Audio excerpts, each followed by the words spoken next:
Let's go. Welcome, everybody. Happy Wednesday. Happy Valentine's Day, February 14, 2024.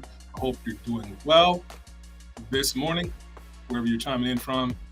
Um, this is our weekly live webinar, a Business Mastery Live webinar. Excited to be with you today. Excited to be with you every single Wednesday. Let's get into it, guys. Let's talk about what we're here to talk about. Boom. Let's go. Let's go. Let's go. All right, guys. So this is us. By the Books Consulting. My name is Cheston Bulgin, in case you didn't know, a senior consultant, CFO, and founder at By the Books Consulting. This is how you reach us, 888-4BTB now. That's 888-428-2669. You can also reach us on the web at bythebooksconsultants.com or at youraccountingsuperhero.com. And of course, you can reach out to me via email, Cheston at bythebooksconsultants.com. All right, and we're all about improving your performance through the accounting and tax strategy, making sure that you're set up for peace, ease, and clarity through all of your tracking and financial tracking and reporting systems. All right. So the idea is to, in this conversation anyway, is to help you level up in business, no matter where you are. There's always a way to get to that next level in business. So if you're here with me today, welcome. If you're watching this video, welcome. All right. It's great to be with you today. All right, so let's go. Quick disclaimer before we get started. The following is for educational purposes only. It is not to be considered financial, accounting, or legal advice. Please consult your tax, accounting, and or legal professional for specific advice. All right, guys. So if you're watching live, you can always chime in the chat, and if you have any questions, you can do that here live. If you're not live with me, you're watching this recording, you can do that in the comments below. All right, we'll be happy to answer those questions for you. Okay. Today is going to be an interesting conversation. We talked about this last week. We started getting to the conversation about deductions last week, specifically two types of deductions last week for truck fleet owners and how that could be implemented. Now we're going to talk a little bit more about case studies and strategies today. But before we get into that, I just want to go over our foundation that we always go over every single week. And it's, number one, there are 4 pillars here that we use: intentionality, which is mindset mastery; financial mastery, which is also financial literacy; structures, which is system mastery; and actions, which is execution mastery. All right, so if you want a real good understanding of what these fundamental pillars are, you can always watch some of the earlier videos in our series of live streams, okay? You can find that on YouTube, definitely on our my Facebook page, our main Facebook page there, youraccountingsuperhero.com, or at bythebooksconsultants.com. I'm sorry, at Your Accounting Superhero on Facebook, and at By the Books Consulting on Facebook as well. So here's the conversation we're in, guys. All right, maximize deductions for truck fleet owners. We started this conversation last week. We talked about how to take advantage of a couple of strategies inside of deductions. And what we talked about last week was learn how to use Section 179 depreciation and retirement contributions to strategically reduce your taxes. Okay. Now today we're going to briefly go over, what the Section 179 is. I'm just going to talk about it real quick, go over what the Section 179 is, just in a nutshell, in a kind of layman's term fashion for you. All right. And the idea here is that when we play these games, when it comes down to our businesses and strategically being able to keep our own money in our pocket, we want to play to win. All right. We want to win this game. And so let's go. We want to win the game. We want to play it at a high level. We want to know how to execute on it. So that's what we're here for. Okay. So Section 179 is basically, maybe you may have heard about it. You may not have heard about it, but it may be confusing. You may be clear. But basically, when we buy equipment for our business, any type of business purpose equipment, the IRS doesn't allow you to deduct that all up front at once, which means that you'll pay for equipment. Let's say you go out and buy a truck, right? So typically, if you buy a truck, let's say that truck is $100,000, right? Tractor, and you go out and buy this piece of equipment. Well, IRS says, hey, look, you need to take that expense over the life of the vehicle, or life of the equipment, which is typically 5 years. So you're not going to be able to deduct all of that up front. So what do they say? So you take it over 5 years, so you break that up.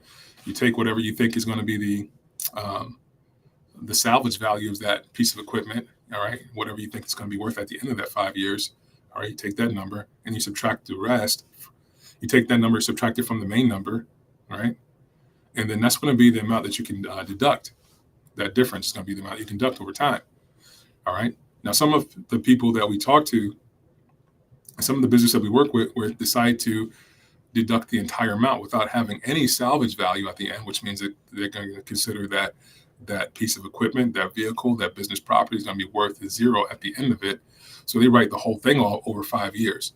So basically, if it's $100,000, $20,000 per year is what you can deduct if that's the case.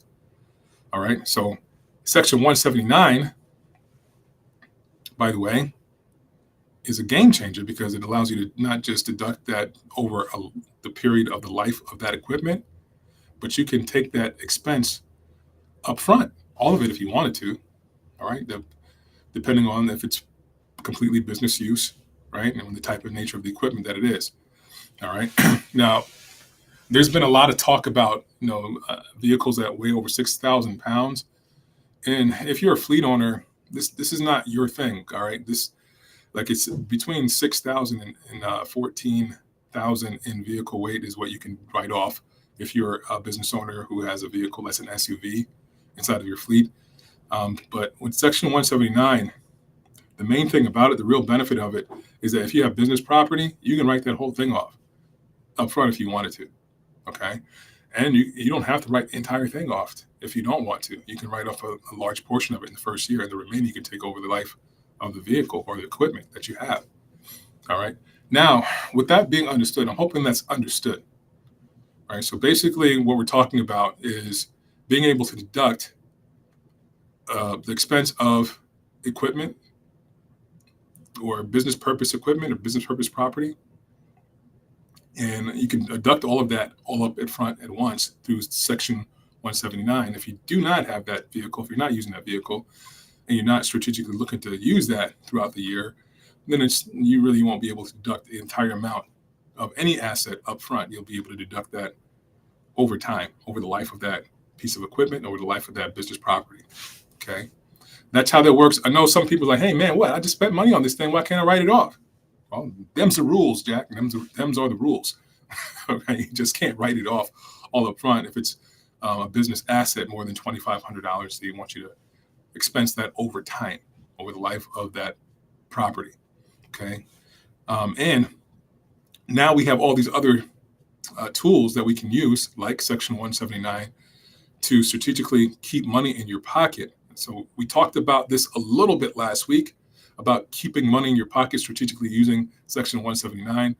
Well, the great thing about it is that cash flow wise, it makes a whole lot of sense in certain cases, because you can borrow money to purchase equipment and then decide to write that entire piece of equipment off in the year, even though cash didn't come out of your pocket up front. All right, you can reduce your overall taxable income as a business owner and not really have to come out of pocket so much to purchase this equipment. Okay, I mean, you could do it, but the leveraging that enables you to keep cash in your pocket and deduct the expense is powerful. Okay. So when you want to do this, you want to strategically position yourselves to say, okay, how much money did I make this year so far? Am I tracking to make a good amount of profit this year that I want to make? I want to make sure that I'm not overexposed to income taxes at the end of the year. So what can I do to make sure that I'm not overexposed here? All right. This is one of the things that you can use to do that, to reduce that overall taxable income of your business and net income of your business, and still maintain a good quality level of cash flow inside of your business. All right. And the other thing we talked about, guys, just to complete on that before we move on, strategically reducing overall taxable income through depreciation strategies. Now, depreciation strategy, this one we're talking about specifically, is Section 179. Okay. So how do you position yourself in the year to make sure you're able to keep that money in your pocket and keep cash in the business at the same time? Okay, and it's a really good strategy to do that. The other thing we talked about is retirement. So there are deferred programs, especially if you're a single like a solo owner, like if you're a solopreneur, you're structured as an S corp, and or even just a solopreneur in general, you have a retirement plan. You can actually use this retirement contribution strategy to reduce your overall taxable income. You can defer your net income through contributions to your retirement, right? You can keep your money instead of having to pay it to Uncle Sam legally. You can do this, okay? So these are a fantastic duo to think about in terms of being able to save money in taxes. Now, what I want to do right now is walk through a couple of case scenarios with you to see how this will actually work in real life. All right. So if you're here with me in the conversation, if you have any questions, you can go ahead and put it in the chat. We'll answer some questions live here on the call. All right. But here, let me show you this, guys. Boom. Okay. So basically, we took a look at some case studies here. And the case study is if your company, your trucking company, truck fleet is profiting $100,000, you know you're going to have $100,000, and you want to make sure that you're reducing your overall exposure to taxes in this process. So case one, well, we're not really thinking it that way. We just have the profit. We do have somewhat of a strategy here with an S corp structure. So if you look at this, this is the business structure is S corp. The net profit is $100,000, and the filing status is married, filing a joint return. So if that's the only setup that we have, and those are the only considerations we have, your business has $100,000 in profit. So let's say you've taken your wages, your reasonable wage is $75,000. Okay, you've taken that. You haven't taken this section 179 deduction, which means that the combination of your wages and your profit is $175,000 without considering the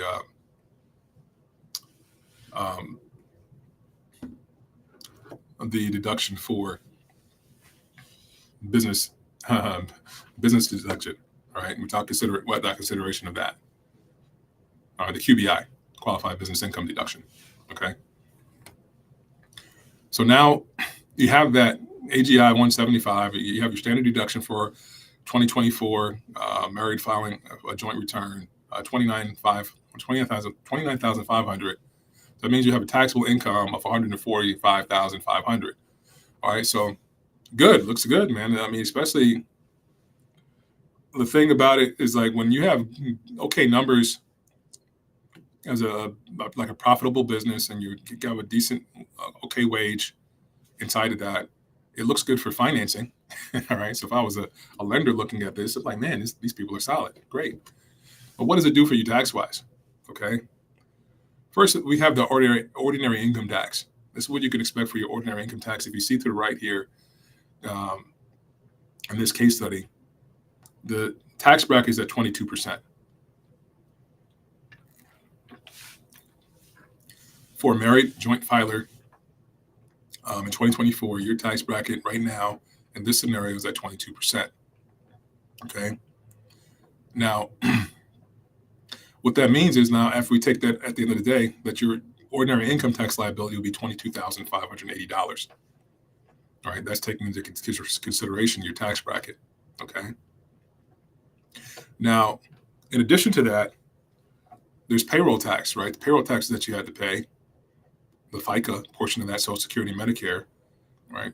Through you individually and for your business, you have both sides of that.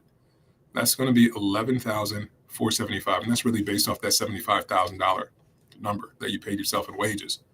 All right, so your total tax liability in this first case, without using any of these structures in your business, is $34,055. Okay, that's what you can expect. Now, it's a pretty. If you're profiting in your business $100,000, right? That's a pretty considerable amount. That's a considerable amount, right? So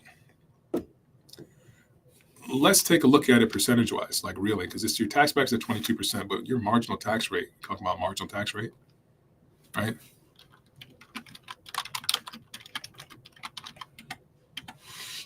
This is going to equal, let's say your bottom line number divided by the total amount that you brought in here. And we put that into a percentage. It's like 20%, right? Is what you're paying in taxes. Okay. And if we put that out here, it's like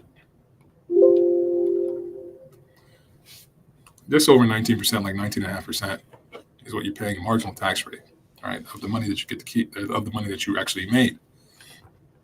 It's a considerable amount, man, to think about, right? But 34,000, if you're making 175,000, that's a lot, right?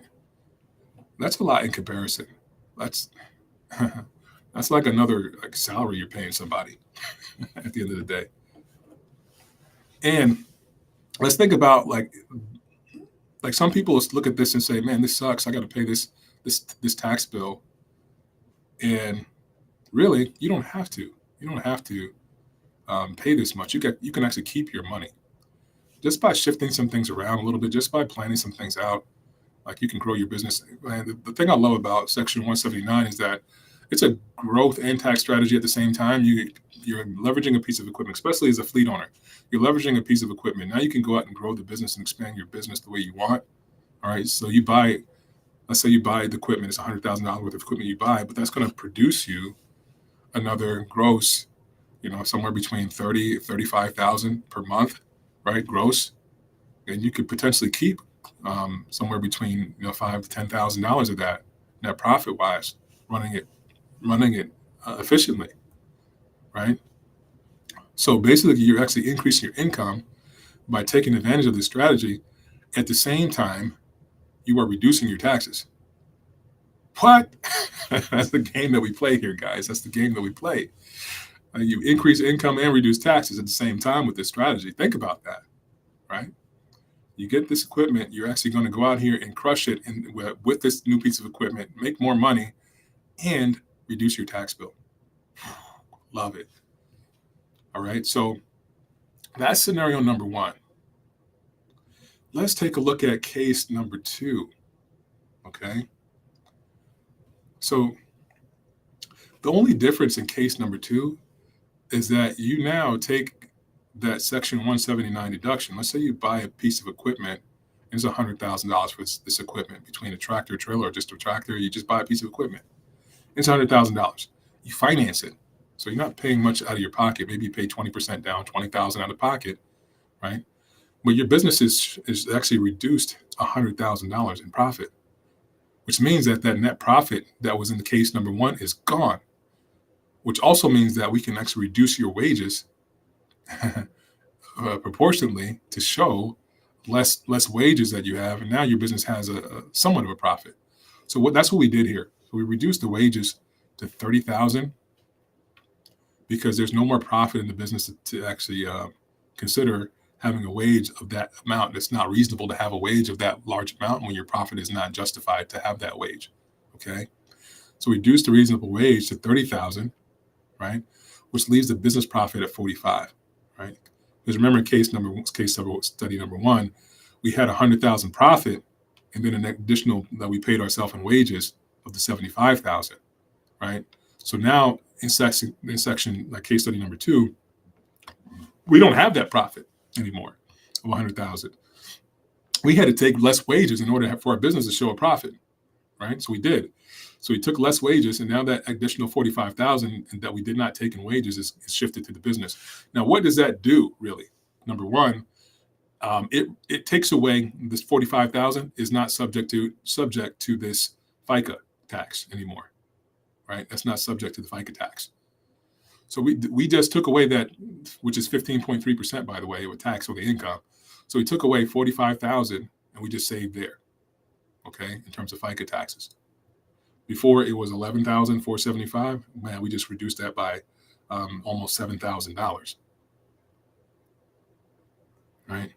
So, boom, that's just like one way we just reduced our tax bill, $7,000.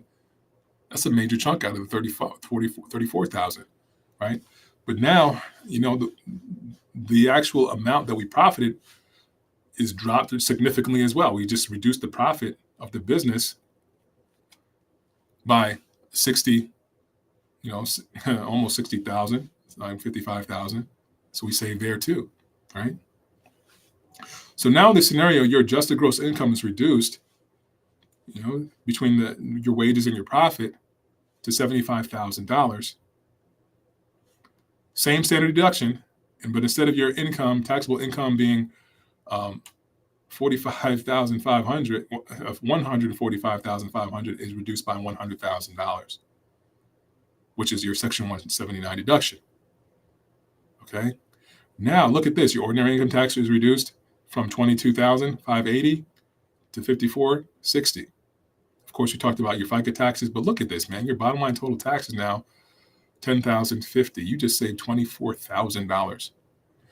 But get this, it had nothing, no more really to do with your business profits, the cash that you have in the bank for your business, and the ability for you to have cash for your personal life, right? Only thing you did, the only impact that we have here is maybe the down payment that you put on purchasing the equipment, which could be, in this case, $20,000. But look at this, it's about $80,000 that's still there for you. And you reduce your tax bill. So really, it's actually increased $4,000, the amount that you get to keep, right?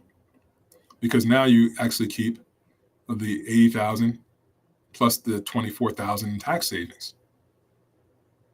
Look at that, right?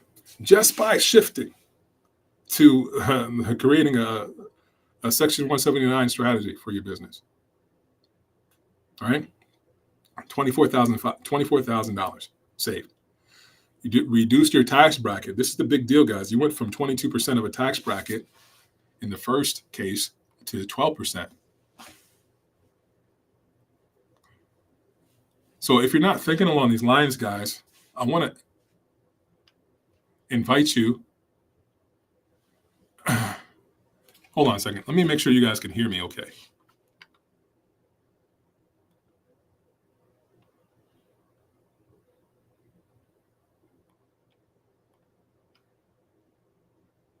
Testing 1, 2, 3.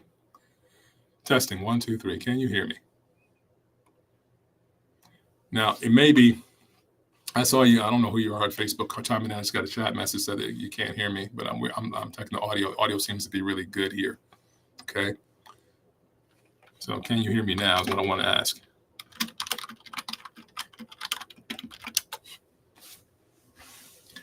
All right, so if you can hear me, just let me know. If not, I mean, we'll just catch you next time around, because this is actually some really good content that I may do in the future as well. Okay. Now, the other thing that we have here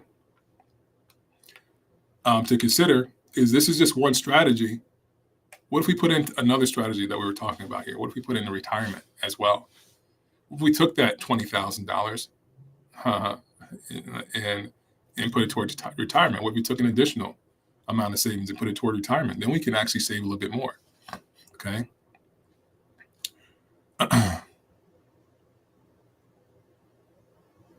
All right. So let's say that you contribute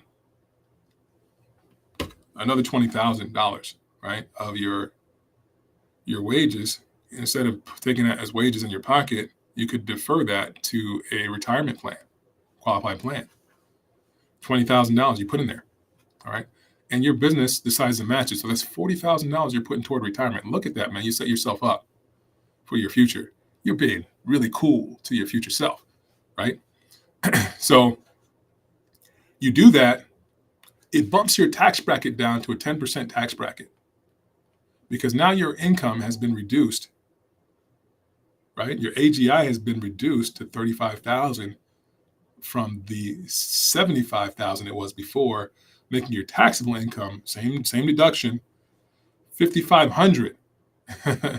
Right? We started out, there's nothing that changed other than the fact that you bought a piece of equipment and decided to put money in retirement. All the money is still there, right? But the only thing you did was say, okay, I'm going to shift this. I'm going to get a piece of equipment in the third quarter of the year and have this piece of equipment produce income for me, right? That's the only thing that we did. And now we've actually created a strategy where we're putting money into retirement. And because of it, you're saving $29,000 in taxes, right? Additional $5,000 that you're saving in taxes, basically. Okay. Now, get this, guys. The thing is about these strategies, we want to get together with whoever it is you make decisions with and say, okay, how much cash do we actually need to operate right now, right?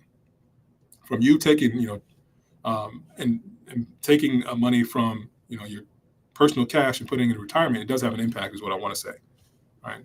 So these are the things we want to look at clearly for ourselves, see, well, how much can we afford to put in retirement? But just know each dollar you put in there is going to be a tax reduction in terms of, how much money you get to keep in the end of the day. All right, so that's the case study, guys. Now, I wanted to go over this with you real quick just to spark the conversation. Let me know, guys, in the comments, in the chat, if you have any questions about this. Definitely is something that I would like for every fleet owner, every business owner really that can do this, who is an asset-based company, because as a fleet owner, you're an asset-based company, you're asset intensive. So this strategy works for you significantly. And a lot of times we're already doing the thing. We're already purchasing the equipment. We're already growing the fleet, and then the strategy is not implemented, right? So you want to make sure that if you are already in line with this and you haven't been taking advantage of this, you want to start implementing this as a part of your strategic plan for a strategic tax plan for your fleet, for your trucking company, okay? And the considerations for retirement. You want to make sure you're able to strategically grow your retirement so you don't have to pay money. You can reduce your overall tax bracket. You can set yourself up to win in retirement and pay less money for taxes at the end of the day right now. All right. With that being said, guys, I love being in conversation with you guys. This is a thing that makes the tremendous difference inside of your ability to move forward, right, and achieve your goals financially inside of your business and inside of your life. With that being said, guys, it's been great being with you. I will talk to you later next week. Guys, Monday. We're going to do Monday. This week coming up, we're going to change the platform time to Monday, which is going to be February 19th. Monday, February 19th, we're going to have this call, this live stream. So I'm looking forward to having this time with you at a different time slot next week. It's been great being with you today. Happy Valentine's Day to you. Go out, take care of yourself, your loved ones. Have a great time today. Once again, this is Cheston Bolgen by The Bush Consulting, and I will see you on Monday. Take care, guys. Let's go.